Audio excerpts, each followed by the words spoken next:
और अब शुरुआत करें देवभूमि दिन भर की। दून विश्वविद्यालय में ओरिएंटेशन इंडक्शन 2023 कार्यक्रम का आयोजन हुआ। इस कार्यक्रम में मुख्यमंत्री पुष्कर सिंह धामी मुख्य अतिथि के रूप में शामिल हुए। कार्यक्रम में उत्तराखंड के उच्च शिक्षा मंत्री डॉक्टर धन सिंह रावत भी मौजूद रहे। विश्वविद्यालय के दीक्षारंभ के इस कार्यक्रम में छात्रों को उनके बेहतरीन भविष्य के लिए मार्गदर्शन दिया गया। इस अवसर पर मुख्यमंत्री ने कहा कि उत्तराखंड ऋषियों की भूमि रही है, जिसमें नए छात्रों की दीक्षा प्रारंभ हो रही है। उन्होंने छात्रों से समय का सदुपयोग कर जीवन में सफलता हासिल करने की बात कही है।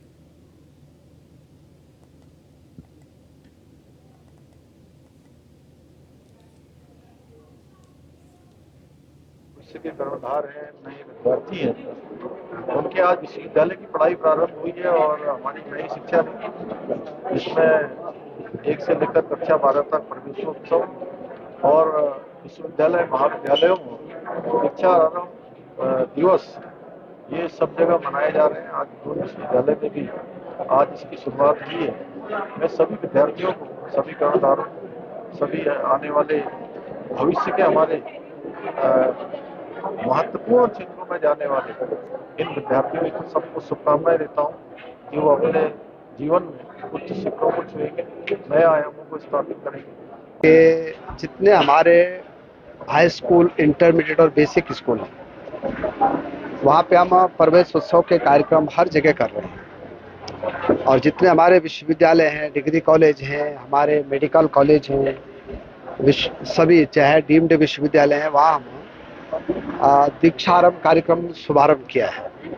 और इससे ये होता है कि जो नया बच्चा आता है कॉलेज में या विश्वविद्यालय में, उसके पुराने बच्चों के साथ में, अपनी फैकल्टी के साथ में, विश्वविद्यालय के कुलपति के साथ में एक इंट्रोडक्शन भी हो जाता है और बच्चों को जो है विश्वविद्यालय के बारे में पूरा ज्ञान हो जाता है।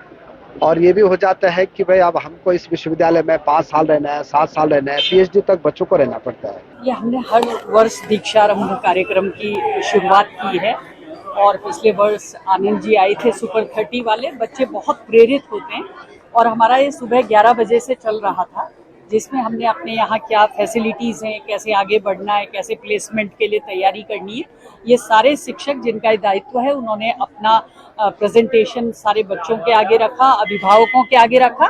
मेनली हमारा उन्हें ये कहने का एक तरीका है ये कि आप बिल्कुल सेफ हैंड्स में हैं और जो 21वीं शताब्दी की चुनौतियां हैं उनसे निपटने के लिए आप इस विश्वविद्यालय में आपको बहुत।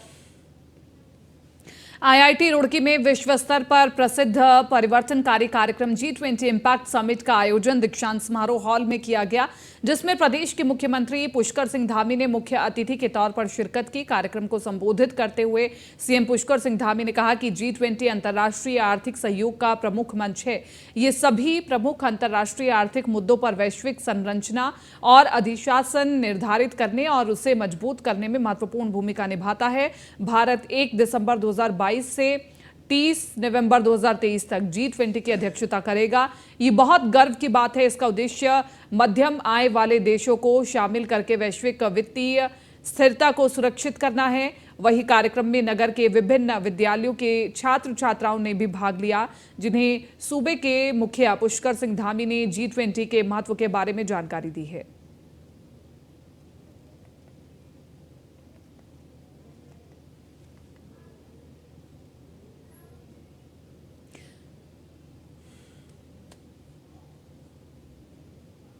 उत्तराखंड में सत्ता संभाले मुख्यमंत्री पुष्कर सिंह धामी को यूं तो 10 साल का कार्यकाल पूरा हो गया है और इन 2 सालों में सीएम धामी ने देश के सभी मुख्यमंत्रियों में अपनी एक खास पहचान भी बना ली है। लेकिन सबसे खास बात यह है कि सीएम धामी ने अपनी कार्य कुशलता से पीएम मोदी का ध्यान भी अपनी ओर आकर्षित किया है, जिसमें सीएम धामी अब पीएम मोदी के चहेते सीएम बन गए हैं। सीएम धामी पिछले 1 महीने में यूं तो 3 बार दिल्ली गए और 2 बार पीएम मोदी से मुलाकात कर राज्य के लिए अनेक सौगातें लेकर के आए हैं। सीएम धामी ने इस बार भी पीएम से मुलाकात की और राज्य को मेट्रो परियोजना, सड़क संरचना, राजमार्गों का उच्चीकरण, धामों और मंदिरों को जोड़ने वाली सड़कों के विस्तार देगी।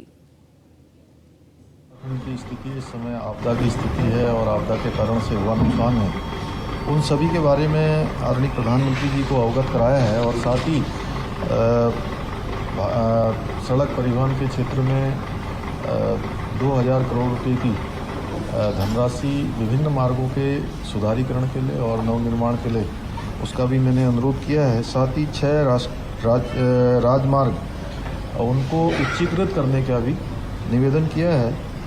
साथ में पर्यटन की दृष्टि से और जनमानस को सुविधा की दृष्टि से काठगोदाम भीमताल लोहाघाट पंचेश्वर मोटर मार्ग को राष्ट्रीय राजमार्ग के रूप में उच्चीकृत किए जाने के लिए भी अनुरोध किया है। देश के प्रधानमंत्री जी का उत्तराखंड के प्रति जो असीम प्रेम और लगाव है वो हम सबको दिखता है और उनके प्रधानमंत्री बनने के बाद इन 9 वर्षों के अंदर उत्तराखंड राज्य के विकास के लिए, सर्वांगीण विकास के लिए किसी भी प्रकार की उन्होंने धन की कमी या किसी भी प्रकार की कोई कमी आने नहीं दी।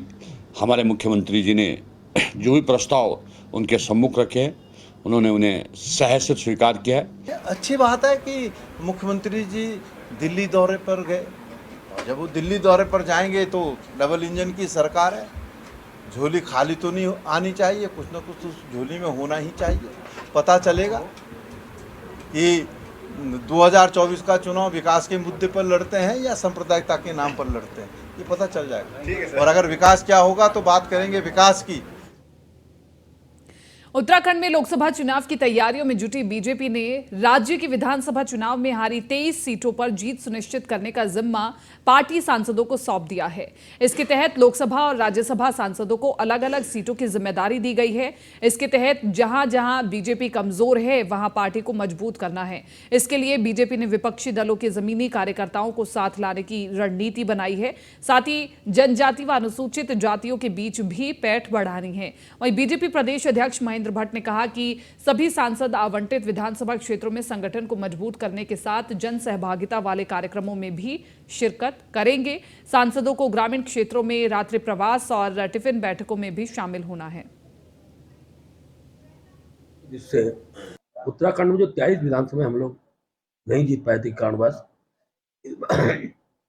किसी प्रकार की चूक ना रहे।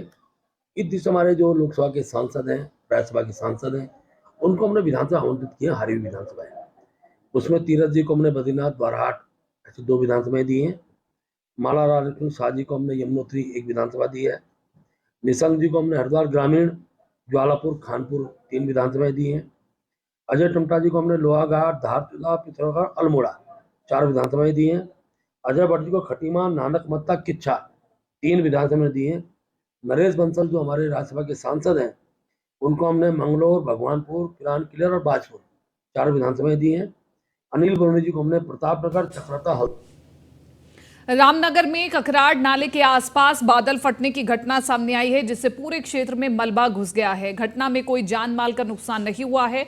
बता दें कि बुधवार सुबह 3 बजे और 4 बजे के बीच नैनीताल के रामनगर तहसील अंतर्गत आने वाले भलोन क्षेत्र में प्राकृतिक आपदा आई, जिसके बाद भलोन क्षेत्र में मलबा घुस गया है, जिससे निर्माणाधीन रिजॉर्ट, ग्रामीणों की जमीन और कुछ वाहन मलबे की चपेट में आकर बह गए हैं। जिला आपदा नियंत्रण कक्ष से मिली जानकारी के आधार पर ओखल ढूंगा गांव में अतिवृष्टि की घटना देखने को मिली है, जिसमें करीब 50 घरों को क्षति हुई है।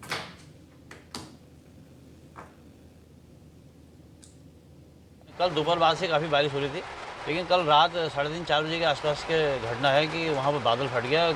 ग्राम सभा भलौन और अमगढ़ी के बीच में एक कगराड़ नदी बहती है, उसमें बादल फटा है। उसकी वजह से जो है एक उसके निर्माणाधीन एक होटल है, उसमें बहुत सारा नुकसान हुआ। उसका ट्रैक्टर ट्रालियाँ वगैरह बही हैं और कंस्ट्रक्शन का मटेरियल बहा है। और मेरा उसके बगल में मेरा अपना निजी फार्म था, मेरे ट्रैक्टर ट्रॉली वगैरह सब डूब गई हैं।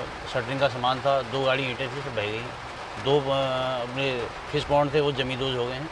अभी जो है चूँकि बारिश बंद नहीं हुई है और फ्लड भी कम नहीं हुआ है, इसलिए नुकसान का जो है आकलन करना अभी संभव नहीं है। अगर बारिश बंद होने के बाद, इसलिए सामान्य होने के बाद ही पता लगेगा कि ओखलढूंगा में जो नैनीताल तहसील के अंतर्गत आता है, आज भारी जो वहाँ का स्थानीय नाला डॉन नाला है, उसमें भारी तबाही से लगभग 50 परिवारों को बेघर होना पड़ा है। ग्रामीणों की पूरी जो खेती है पूरी तरह नष्ट हो गई है और लगभग 20 परिवारों ने प्राथमिक स्वास्थ्य केंद्र ओखलढूंगा में शरण ली है। स्थानीय प्रशासन से और संबंधित विभाग से ग्रामीणों द्वारा लगातार उक्त नाले में तटबंध की मांग की गई थी, लेकिन आज तक तटबंध का निर्माण न होने से ग्रामीणों को भारी नुकसान और उत्तराखंड में आज मौसम विभाग ने 5 जिलों में भारी बारिश का अंदेशा जताया है। साथ ही भारी बारिश को देखते हुए मौसम विभाग ने येलो अलर्ट जारी करते हुए लोगों को सतर्क रहने की अपील की है। मौसम विज्ञान केंद्र ने पूरे प्रदेश के लिए तेज बारिश का येलो अलर्ट जारी किया है, जबकि देहरादून, पौड़ी, नैनीताल, चंपावत और उधम सिंह नगर जिले के अधिकतर इलाकों में तेज बारिश होने की आशंका है। 5 अगस्त तक प्रदेश भर के सभी इलाकों में बारिश का येलो अलर्ट जारी है।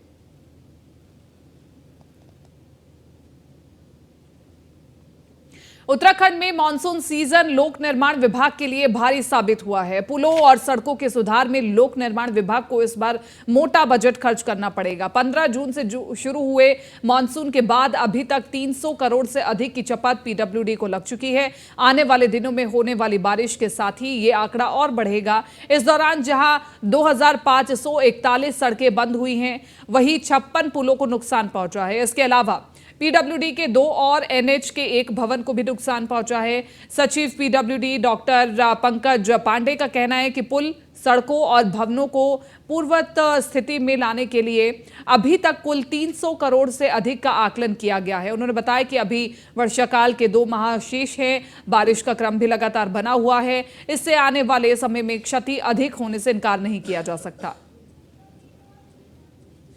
मैं बताना चाहूँगा कि जो टोटल पीडब्ल्यूडी की सड़कें और पुल मिला के लगभग 300 करोड़ का हमको नुकसान हुआ है, जो कि हम अगर अपनी सड़कों को पुरानी अवस्था में लाते हैं जैसी वो सड़क थी तो उसमें 300 करोड़ करीब खर्चा होने की संभावना है। इसके अलावा जो 2 दिन पहले की रिपोर्ट है, इसके अलावा लगातार क्योंकि बारिश अभी जारी है तो आगे चल के ये आंकड़ा बढ़ सकता है। जैसे पुलों का भी हम लोग सेफ्टी ऑडिट करा चुके हैं, तो अभी वर्तमान में 100 के आसपास पुल हैं जिनको असुरक्षित पाया गया है। कुछ उसमें बंद भी किए गए हैं जो बारिश की वजह से जो खतरनाक स्थिति में आ गए हैं, तो उनके पुलों के भी हम लोग फिर डिटेल उसमें एस्टिमेट्स और डीपीआर वगैरह बनाई जाएंगी, तो उससे और आगे चल के ये जो आंकड़ा है हमारा 300 करोड़ का, ये बढ़ सकता है। बट वर्तमान तक 300 करोड़ हो चुका है, और क्योंकि अभी 1 ही महीना हुआ है मानसून का, तो निश्चित रूप से आगे ये और बढ़ेगा।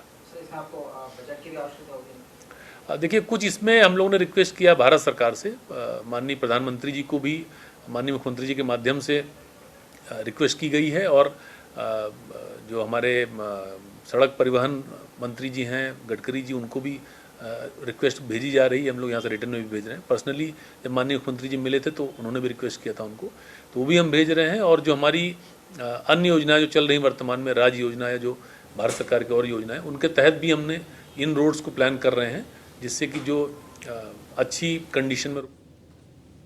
विश्व हिंदू परिषद और बजरंग दल के कार्यकर्ताओं ने देहरादून जिलाधिकारी कार्यालय का घेराव कर जमकर नारेबाजी की। यहां तक कि शुरुआत में ज्ञापन लेने आए एडीएम से विश्व हिंदू परिषद के कार्यकर्ताओं की नोकझोंक भी हो गई। कार्यकर्ता इस जिद पर अड़े हुए थे कि ज्ञापन एडीएम नहीं बल्कि डीएम को ही सौंपा जाएगा। काफी देर तक जिलाधिकारी के नहीं आने पर विश्व हिंदू परिषद के लोगों ने जिलाधिकारी कार्यालय के बाहर की सड़क भी जाम कर दी। और विश्व हिंदू परिषद और बजरंग दल के कार्य के लोग शादी के बाद महिला को प्रताड़ित करने का काम करते थे, ऐसी जानकारी पुलिस को प्राप्त हुई है, जिसके आधार पर विवेचना की जा रही है। वहीं पोस्टमार्टम रिपोर्ट के बाद पुलिस हत्या या सुसाइड इसका खुलासा करेगी। थाना बसंत विहार में सूचना मिली थी, जिस पर कि जो कंप्लेनेंट हैं उनके द्वारा एक एप्लीकेशन भी दी गई है, जिसमें कि उनके द्वारा बताया गया है कि उनकी बहन की शादी 2022 में हुई थी, और शादी के बाद से ही उसका पति और उसके घर वालों द्वारा उसको लगातार प्रताड़ित किया जा रहा था। और इसके पश्चात कल 1 तारीख को जो है उसके पति, उसकी सास और ननद द्वारा जो है उसकी हत्या कारित कर दी गई। और उसके बाद मृत्यु के पश्चात उनको घर वालों को सही सूचना भी नहीं दी गई। इस संबंध में उनके द्वारा एक तहरीर दी गई है, जिस पर कि मुकदमा पंजीकृत किया गया है। 304 भी आईपीसी का मुकदमा पंजीकृत किया गया है। इसके पश्चात विवेचनात्मक कार्रवाई प्रचलित है, और जो अभियुक्त है उनके खिलाफ वैधानिक कार्रवाई की जाएगी। मैम, पति की गिरफ्तारी को लेकर अंतर्राष्ट्रीय ब्रेस्ट फीडिंग सप्ताह के तहत देहरादून के निजी चिकित्सालय में ब्रेस्ट फीडिंग सप्ताह कार्यक्रम का आयोजन किया गया, जिसमें मुख्य अतिथि के रूप में उत्तराखंड के मुख्यमंत्री पुष्कर सिंह धामी की पत्नी गीता धामी ने दीप जलाकर कार्यक्रम का शुभारंभ किया। इस अवसर पर गीता धामी ने कहा कि आज के समय में महिलाओं को स्तनपान के लिए जागरूक होना जरूरी है। आज के समय में कामकाजी महिलाएं नवजात शिशुओं का ध्यान नहीं रख पाती, जिससे उन्हें अनेक बीमारियों का सामना करना पड़ता है।